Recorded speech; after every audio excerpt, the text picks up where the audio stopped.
As coisas importantes devem ser repetidas uma e outra vez, de várias maneiras, para progressiva mas indelevelmente serem marcadas em nós, tornarem-se parte do nosso ser. Portanto, repitamos que são as perguntas que nos fazemos, as questões que transportamos dentro, sejam elas conscientes ou bem escondidas nas profundezas do saber, que determinam os nossos movimentos pela vida. Essas perguntas tomam a forma de ideias e valores que se transformam em desejos e paixões, combustível para as motivações, motores de todas as ações. Moldamos a nossa vida pessoal, familiar, profissional, social e até cultural. Todas as diferentes épocas e culturas da humanidade são assim moldadas de acordo com o que inicialmente era um ideal e um valor. É fascinante o poder potencial que uma tão simples semente carrega. É mirabolante como cresce e toma forças tão diferentes, tão belas, infindáveis, que constituem os afluentes do rio universal que é a existência. É essencial, portanto, tornarmos-nos plenamente conscientes dessas poderosas sementes que temos em nós, de como as regamos e nutrimos, pois vão determinar toda a nossa vida interior e do mundo em redor. É essencial investigar o que somos, como funcionamos, o que é isto a que chamamos vida e que é isto a que chamamos vida humana, o que é isto a que chamamos ser individual. Comecemos pelo princípio. Que sabemos? Que podemos afirmar com segurança, propriedade sobre a nossa própria experiência, independentes, sem qualquer risco de engano. Será sequer possível possuir um conhecimento assim tão invulnerável? E será que, de um tal ponto de partida seguro, poderemos destrinçar os princípios estruturais e de funcionamento da existência, para os podermos depois navegar em direção ao bem-estar, à alegria, ao êxtase, à autorrealização? Sugerimos que a partir deste preciso momento, sempre que surgir uma questão importante perante a consciência, a registres e tomes um tempo, idealmente de imediato, se não mais tarde, para a contemplar diretamente, para pensar sobre ela, a sentir e investigar a sua origem e função, o seu quê e para quê. Comecemos por explorar diretamente, aqui e agora, a natureza da nossa existência. Nota, com a inocência e maravilhamento de uma criança, de quem está a viver pela primeira vez, que consegues ver. Leva a atenção à visão e repara em quantas cores e formas, movimentos e relações ela te permite experimentar.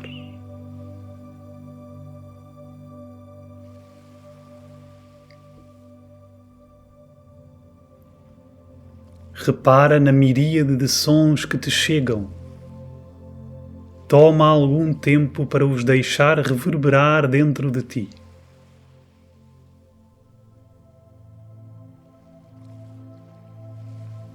Toma consciência do gosto na tua boca. Podes até recordar alguns dos teus sabores preferidos.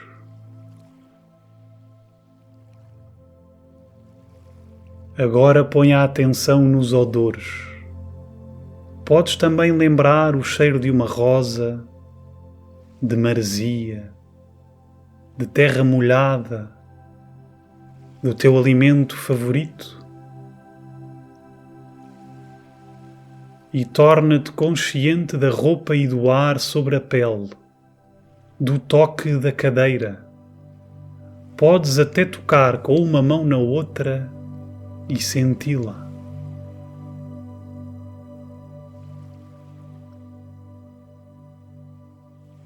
Agora vai mais fundo e nota as sensações internas, as correntes de calor ou frio, conforto ou desconforto.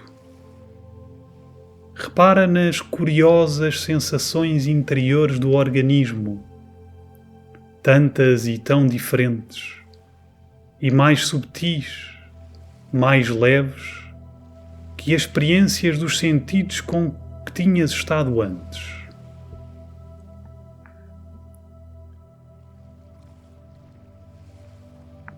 Ainda nas profundezas, sente o panorama emocional ou a dança dos sentimentos que passam pelo teu ser. Fica um pouco com as emoções e sentimentos, reconhecendo-os e explorando-os. Ainda mais fundos estão os desejos. Repara em como terás imagens mentais seguidas de impulsos que te tentam a fazer isto ou aquilo. E nota que tens o poder de dizer sim ou não, de ceder ou resistir, de escolher que impulsos tornar em ações manifestadas. Ainda mais subtil, tão subtil que não podes tocar, nem sequer sentir ou pensar, nota que tens um certo saber, um simples e direto saber, que és, que existes, e que vem logo seguido, é até inseparável, de um saber que existes. Tens existência e consciência da existência. É como um transparente, invisível, intocável espaço de presença viva silenciosa, que se torna mais clara e profunda quanto mais atenção, quanto mais amor lhe for dado.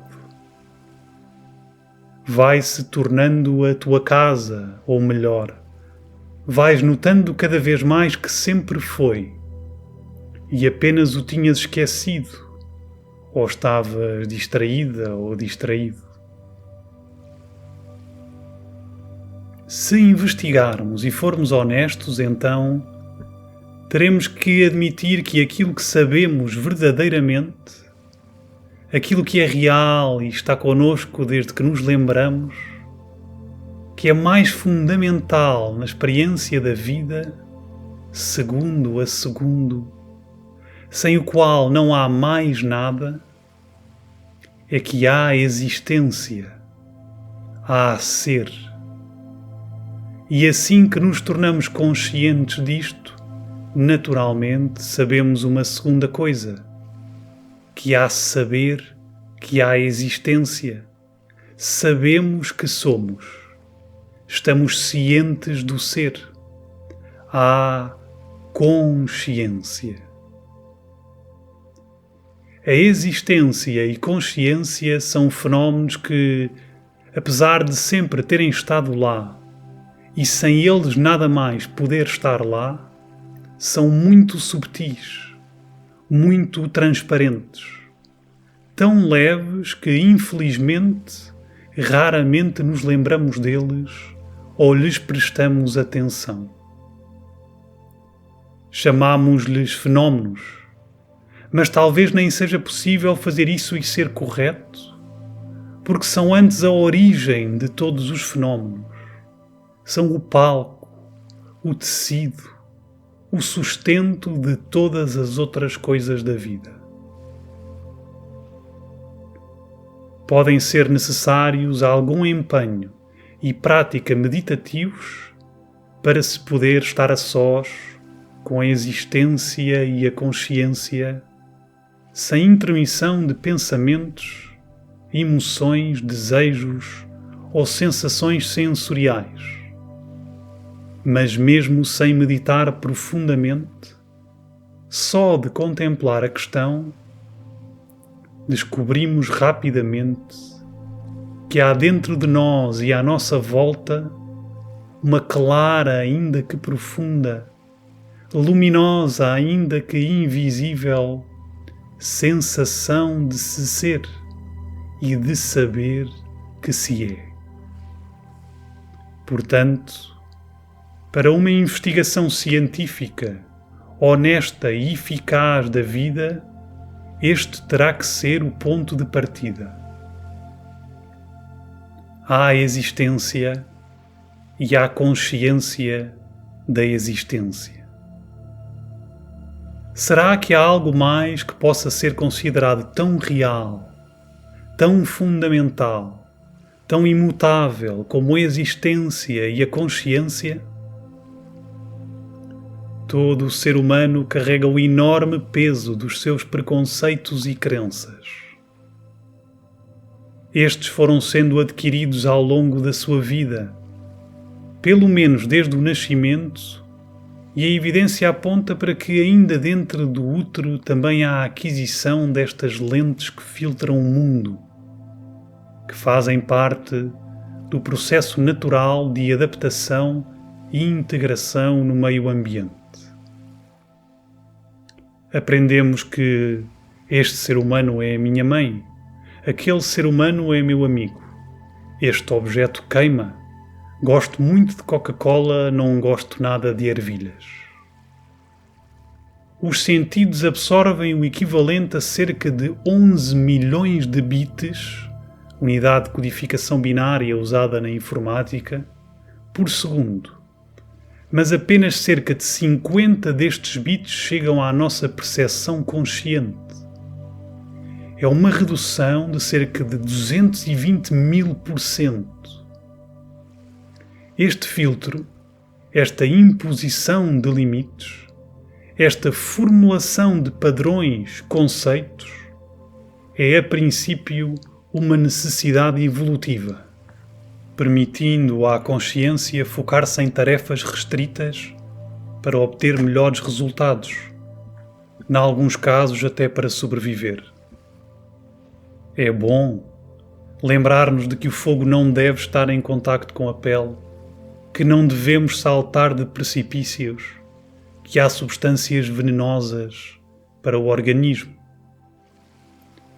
Mas esta necessidade circunstancial não é o mesmo que dizer que os filtros são sempre bons, são sempre funcionais, nem sequer que são sempre verdadeiros. Um amigo pode tornar-se um inimigo. A Coca-Cola pode fazer-nos muito mal, as ervilhas muito bem. A capacidade de filtrar e formar padrões deveria ser elástica, flexível, aberta à possibilidade de mudança e aprendizagem constantes. Quando as ideias se fixam, tornam-se crenças, pesos e traumas. Quando mantêm a abertura à transformação, tornam-se ferramentas, veículos, habilidades. O calor, o frio, um ser presente na nossa vida, um ensinamento, um determinado alimento, até o oxigênio, podem ser medicinais ou venenosos, dependendo das circunstâncias. Não só o mundo das ideias, mas também o mundo que normalmente consideramos imutável e mais real, o mundo material, que nos chega através dos sentidos mundanos, não pode, se investigarmos profundamente, ser considerado assim tão físico, assim tão sólido. Ora, a nossa percepção desse mundo material depende diretamente de, chega-nos através de, esses instrumentos a que chamamos sentidos, e a forma dessas percepções é determinada pelo funcionamento e estrutura dos órgãos dos sentidos. Uma antena de rádio e um rádio captam e traduzem ondas de rádio e emitem sons. Uma antena de TV capta e traduz ondas de TV e emite imagens e sons. Os olhos captam e traduzem ondas do espectro visível do mundo eletromagnético que o cérebro traduz em imagens. A mente capta e traduz ondas de pensamento que o cérebro traduz em pensamentos, e assim por diante. Andamos pelo mundo com o preconceito de que um cão e uma árvore, ou pelo menos devíamos andar, percepcionam o mundo de maneira muito diferente de nós, com base no argumento agora apresentado. Mas talvez nunca tenhamos parado para pensar que até o nosso vizinho, a nossa companheira, o nosso filho, podem percepcionar o mundo de forma totalmente distinta da nossa. Quando olhamos para o vermelho, ambos lhe chamamos vermelho porque toda a vida outros apontaram para lá e disseram essa palavra. Mas aparentemente, de maneiras normais, não é possível saber se a cor que vemos, se a nossa experiência de vermelho é a mesma ou sequer parecida. Não temos maneira de saber, pelas formas normais, se há 2, 3, 20 séculos os olhos, a mente, o coração, o ouvido humanos funcionavam da mesma maneira. Se os humanos de outras épocas tinham uma experiência direta da vida sequer parecida com a nossa. O que sabemos, isso sim, se contemplarmos o suficiente, é que a nossa própria percepção do mundo mudou drasticamente desde que éramos bebés e crianças.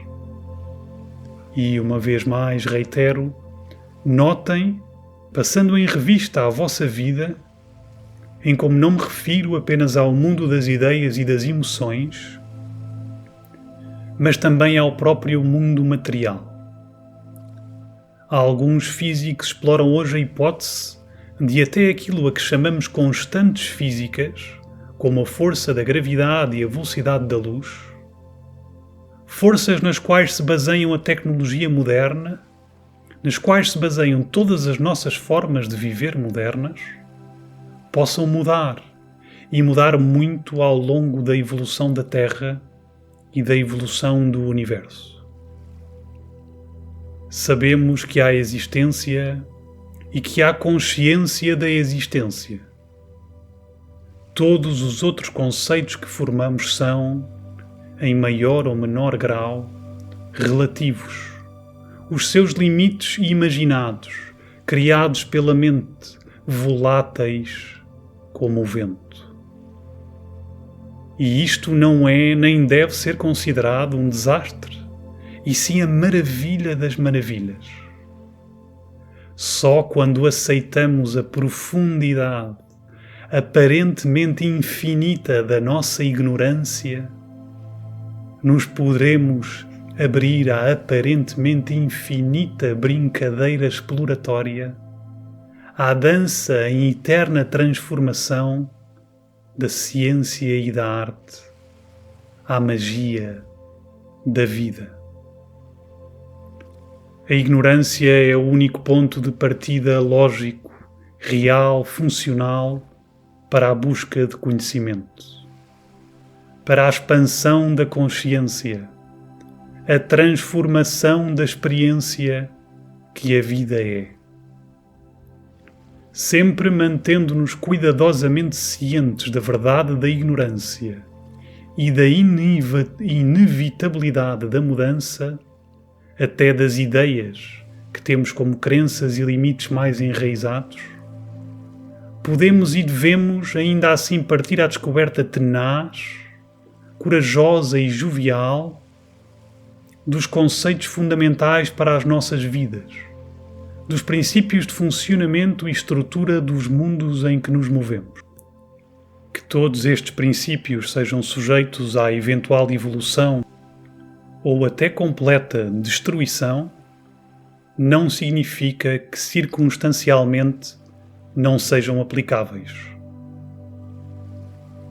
Através da investigação e experiência, podemos e devemos procurar os leitos onde correm os rios da vida, alguns mais amplos e profundos, aos quais chamamos, por exemplo, física e biologia, outros mais estreitos e superficiais, como hábitos e costumes, passando pelos das regras tacitamente aceites em cada época, a que chamamos cultura. Estes princípios, arquétipos, os moldes gerais das coisas a partir dos quais se formam os particulares diferenciados, podemos mesmo dizer limites, são necessários. Sem eles não poderia haver vida como a conhecemos. Se os nossos braços e mãos não tivessem estas formas, não poderíamos estendê-los e apertá-las para segurar e mover objetos. Se a raiva e a compaixão não tivessem uma expressão definida, não poderíamos mergulhar a viver e navegar estes estados emocionais.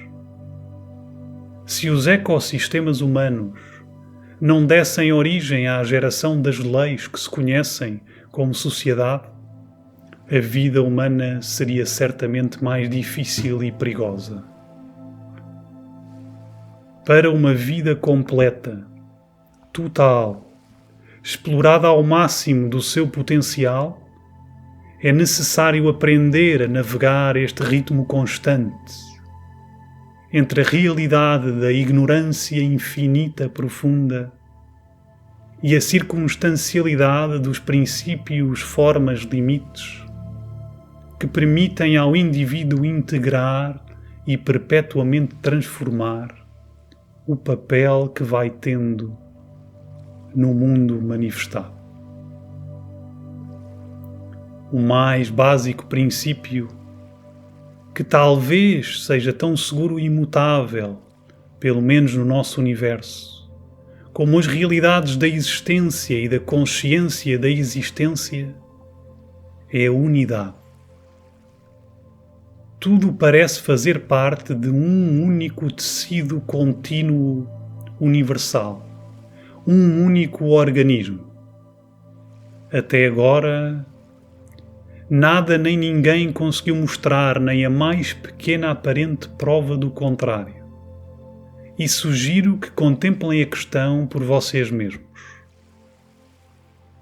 Onde quer que olhemos, o que quer que sintamos, o que quer que pensemos, desejemos, façamos, parece ter sempre um conjunto de relações a toda a volta, cada uma dessas relações tendo outro conjunto de relações em redor, e por aí em diante, até que finalmente descobrimos que há uma relação com o fenómeno original. Tomem o organismo humano, por exemplo. Necessita ar para respirar, por sua vez provém da respiração vegetal, mantida dentro da atmosfera, segura pelo núcleo da Terra, criado pela fusão nuclear no Sol, aparentemente gerado pela enorme gravitação de pedaços de matéria provenientes da explosão de outra estrela em tempos imemoriais. um pensamento obtido da leitura de um livro que leva à modificação de um hábito, que alegra o dia a outro ser, que por sua vez tomará uma decisão de mudança de vida que transforma a cultura da sua nação. Até a mais pequena palavra que saia da nossa boca, o mais simples gesto, tem um impacto tão vasto no próprio organismo, nos seres e ambiente em redor, que só agora começamos a tocar nas implicações. Parecemos funcionar como células de um organismo universal, todos desempenhando a sua essencial e intransmissível função, todos tendo impacto em todos os outros, ainda que a maior parte desse impacto possa ser leve, transparente, invisível e posto em evidência apenas pela contemplação, pela meditação e pelo tempo. Tomem o exemplo da roupa que têm vestida no corpo. As fibras de tecido estão tão entrelaçadas, tão interligadas, tão unidas num tecido contínuo único, que qualquer puxão ou frouxidão em qualquer fibra será inevitável e imediatamente sentido em todas as outras, solicitando uma resposta, uma reação, um reequilíbrio.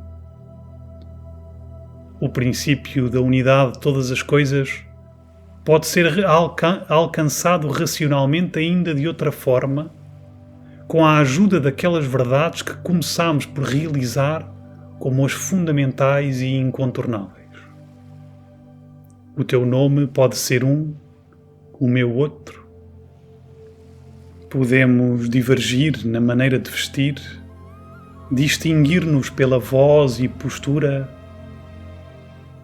abraçar diferentes preferências, existir em diferentes culturas ou épocas. Em tudo aquilo que é mais ou menos superficial, ainda que, na realidade, as fronteiras de todas as superficialidades também se continuem umas com as outras e sejam apenas os nossos instrumentos perceptivos a desenhar essas mesmas linhas de comunicação, poderia ainda caber o argumento de separação.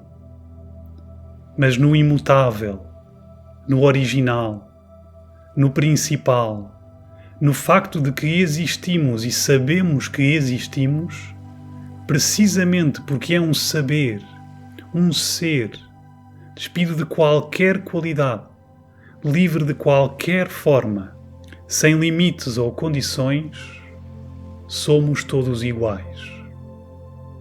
No cerne da vida, nem sequer há todos, só há um. Onde quer que investiguem, se forem até ao mesmíssimo final da investigação, encontrarão sempre a veracidade deste primeiro princípio. Tudo é um. Claro, mais importante, só é importante realizar estas verdades diretamente, experiencialmente, sabê-las, senti-las dentro, sê-las. Todos já o fizemos mais ou menos repetidamente, mais ou menos intensamente.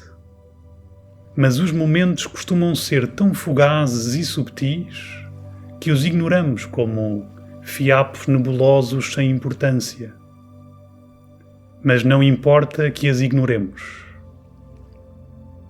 As verdades estão cá há muito mais tempo do que nós. Certamente nos sobreviverão. É óbvio que estão na causa da nossa criação e manutenção.